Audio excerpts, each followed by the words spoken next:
So Germany has had enough. At this point, even aliens know that the German economy is contracting. Energy costs are high, manufacturing is crashing, and there's a realistic fear of economic stagnation. If we look at the latest GDP figures, it's a bloodbath. Q3 GDP has hit negative 0.3%, which clearly puts it one step closer towards an official recession. And things are so bad that the European Commission, which is normally wildly optimistic, expects Germany to shrink by 0.3% as well for the entire year. So, no matter how you slice and dice it, it's not looking very good. And this is much more evident during the recent G20 call that Putin actually bothered to attend.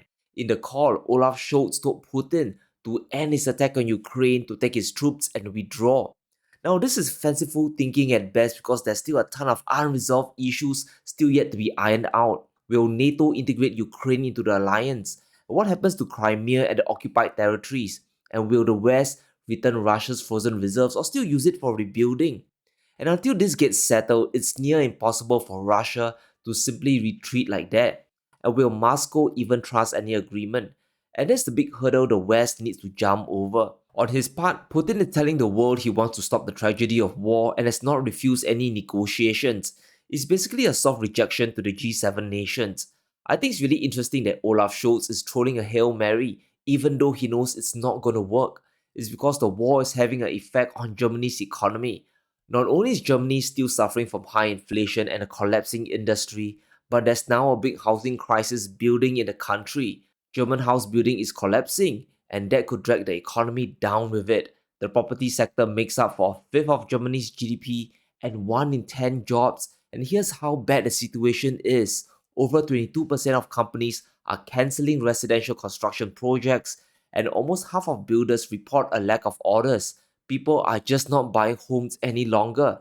And this is what happens when we have high interest rates, elevated energy prices, and materials costing much more.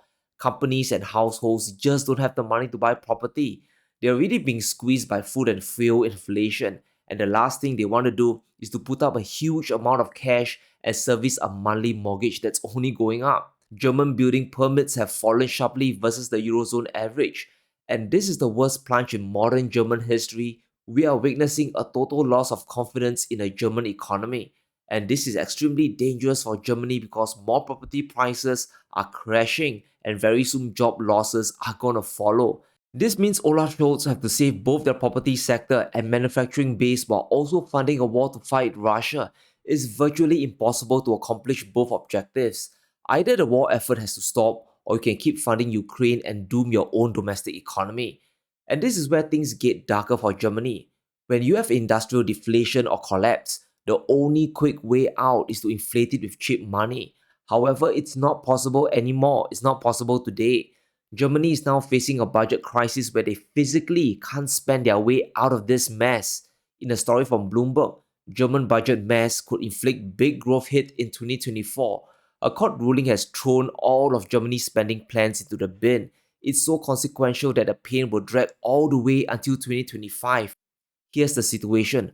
Olaf wanted to reallocate the emergency debt money created during the lockdowns to the current budget, and it's not a small amount of money. It's a $60 billion hole to fill. This means the government has to freeze spending on new expenditures, and a big part of that money is going to prop up their industry and subsidize their energy bills. So German manufacturing is now at the risk of further collapse and a prolonged stagnation. According to economists, this could reduce Germany's GDP by 0.5% in 2024 and jeopardize the recovery in 2023 this year. In other words, they are screwed. And to get around this move, Olaf Scholz is moving to lift the debt brake. He is going to suspend the borrowing limit again, and this will be the fourth year in a row Germany is taking on excessive debt. However, borrowing costs have flown up. Germany will be borrowing at extremely higher interest rates compared to 24 months back. It's literally 5 or 10 times more the borrowing costs. Looking at the German 10-year bond, yields were literally negative before 2022, hitting a high of maybe 0.3% before the rate hikes, but now borrowing costs are above 2.6% on the long end. This adds more debt burden to an economy that's already stagnating. Germany also can't print their own money like the United States. Everything is controlled by the ECB. So you can see the huge incentive Germany has to end the war because the debt burden will be overwhelming to service down the road. But this story goes from bad to worse. Germany will continue to support Ukraine with another aid package. This time it's going to cost 1.3 billion euros, which just cripples their budget even more. The Ukraine war is draining Germany's economy. They are paying higher energy prices, German industry is in deep trouble, and they're going to start borrowing more money at higher yields. It's not just Germany that's contracting, but the entire Eurozone as well. And a big shout out to our sponsor, Private Internet Access. We know the importance of keeping our investments private, but are you doing the same for your data? Now, using the internet without PIA is like having your password televised to the whole world when you type. Anyone can sneak a peek, access your private accounts when you are asleep. Online browsing today is getting more and more dangerous. You don't want your identity stolen and definitely not your financial information. And this is why having a VPN is just so useful. PIA helps to hide your IP address and encrypts your internet connection through an encrypted server. And this helps your data, your activity, and what you invest in confidential.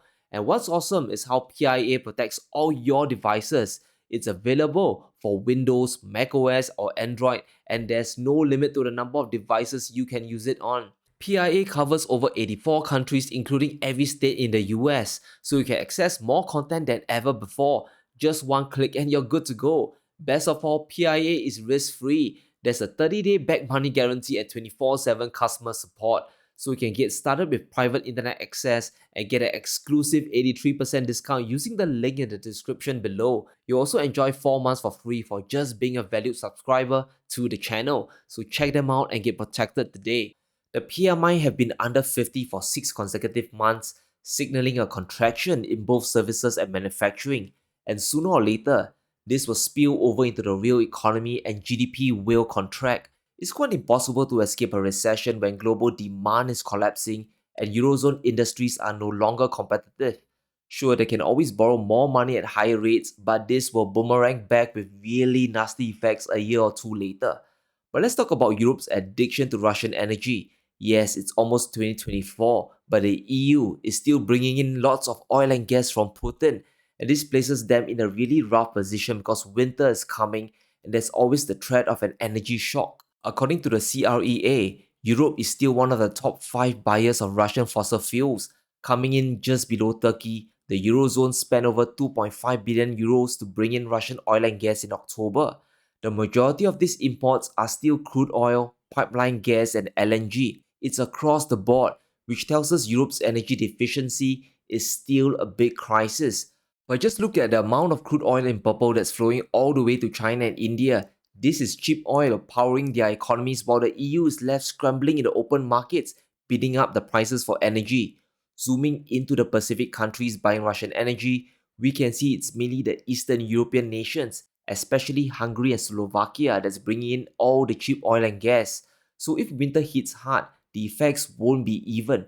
Countries like France and Germany will take the brunt of the pain, which means higher energy costs for them. In Hungary, households are paying the lowest energy prices in Europe. Gas was the cheapest and electricity was the second cheapest. But on the other end of the spectrum, Dutch households paid 4 times to 7 times more money for energy. The Netherlands is paying through the nose. So if you're a manufacturer, you have a choice between Eastern Europe and Germany. It's really a brain-dead choice. Assuming you still want to stay in the EU, it makes sense to shift your production towards places like Hungary because your cost basis is much cheaper. BM has doubled their investment to $2.1 billion in Hungary's new EV plant. The cost of manufacturing is lower compared to setting up shop in Munich. Even Chinese automakers like BYD is about to set up a factory in Hungary as well. Hungary is on track to double their foreign direct investments to 200 billion euros by 2030, simply because they have access to cheap Russian energy. So the collapse of Europe isn't going to be even. There'll be winners, there'll be losers. We'll see a big reshuffle of the European economy where certain pockets will expand while others will contract. We'll continue to see countries like France, the Netherlands, and Germany get hammered while production and industry shifts eastwards. Now, I want to touch a little on the sanctions because instead of having negotiations, the West is just dragging out the pain. Over the past week, the EU has slapped Russia with a new set of curbs, including banning machinery parts and even diamonds. But unless they can fully cut Russian oil away from the global markets, it won't really make much of a difference. I think we have reached a point where we've hit peak sanctions. The West have thrown enough spaghetti on the wall and nothing seems to stick. Russian revenues have rebounded sharply in October due to higher oil prices. Just look at this incredible spike up. Russia's proceeds from oil and gas have been the second highest since pre-war levels. It's important to understand this isn't just pure luck and chance. Russia has been working closely with OPEC Plus to deepen production cuts, and because oil demand is inelastic, it has been working. Higher oil prices means Russia can fight on longer, and if higher prices crash the global economy, this makes it even harder for the West to increase or even just maintain their war spending. Additionally, Russia's dependence on European tankers is dropping. In January 2022, almost 80% of ships transporting Russian crude came from the G7, the EU, or Norway. But fast forward today, only 32% of ships comes from the collective West. Over two-thirds of Russian crude is being transported by other vessels. In other words, Putin's shadow fleet is growing, and there's a big decoupling in the shipping industry. Even if the West enforces the sanctions against oil tankers, the majority are out of luck, they're out of reach. It's not possible anymore. That ship has sailed. And there's a really interesting Wall Street Journal article that's making the rounds that I need to share. It's basically an admission that the sanctions have failed and we are moving towards a new normal between the West and Russia. It's time to end magical thinking about Russia's defeat. Putin has withstood the West's best efforts to reverse his invasion of Ukraine, and his hold on power is firm. The US and their allies need a new strategy, containment. And I think this is going to be the future of the world, where the West permanently separates itself from Russia. They continue sanctioning Russian commodities and just cut themselves away from cheap energy, while the global South continues to grow their economies. Even after the dust settles, the West will continue to impose sanctions on Russian industries and technology, but this is only going to drive Russia and China closer together. So prepare for a world of higher inflation and endless deficit spending. Until we get a global recession, this sunk cost fallacy likely won't end. But let me know what you think in the comments below. What is the end game for Europe and Russia? Are relations totally destroyed at this point?